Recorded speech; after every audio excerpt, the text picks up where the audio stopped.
अगर आप भी चाहते हैं कि एसएस फिल्म्स मोतिहारी के ऑडियो वीडियो सबसे पहले आप तक पहुंचे, तो इस चैनल को सब्सक्राइब करें और साथ ही बेल आइकन को दबाना ना भूलें।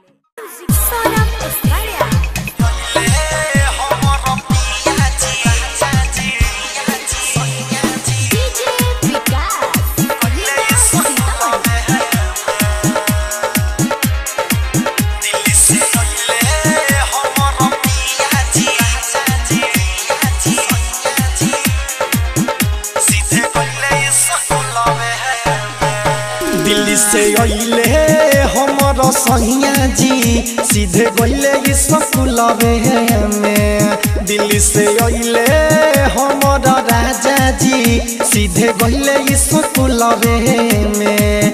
हो खतर सता हलो रबर सता, तया खतर सता हलो रबर सता, कि फोटो धइले बानी झुलवे में। दिल्ली से अइले हमर राजा जी, सीधे गइले स्कूलवे में। दिल्ली से अइले हमर पिया जी, सीधे गइले स्कूलवे में।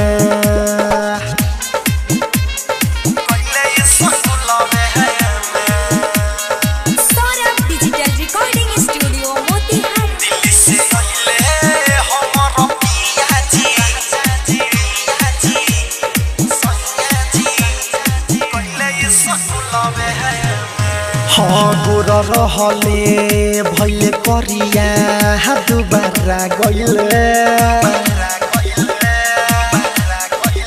तबंग भई लगारी घोरा पैदल अइले।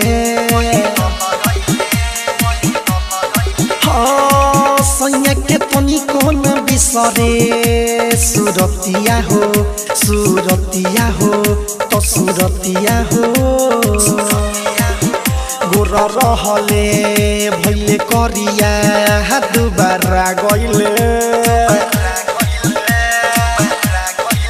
तबंग भई लगारे घोरा पैदल अइले।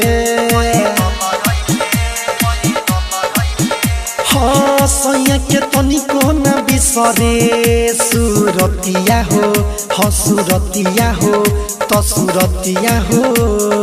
आवे रोआई कहाँ हम जाई हुई है कावाना भुहलिया में। दिल्ली से अइले हमर सैया जी, सीधे गइले स्कूलिया में। दिल्ली से अइले हमर पिया जी, सीधे गइले स्कूलिया में।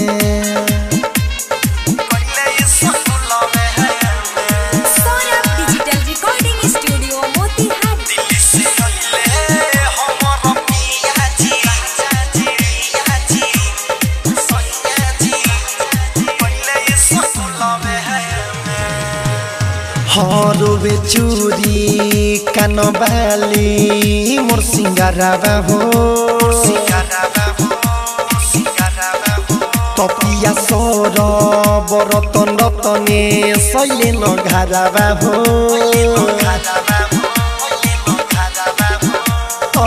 राइटर छबिला के बिना न रहाई हो न रहाई हो न रहाई हो। रोबे चूरी कानबाली मोर सिंगाराबा हो, तपिया सौर बरतन रतने सैले नघाराबा हो।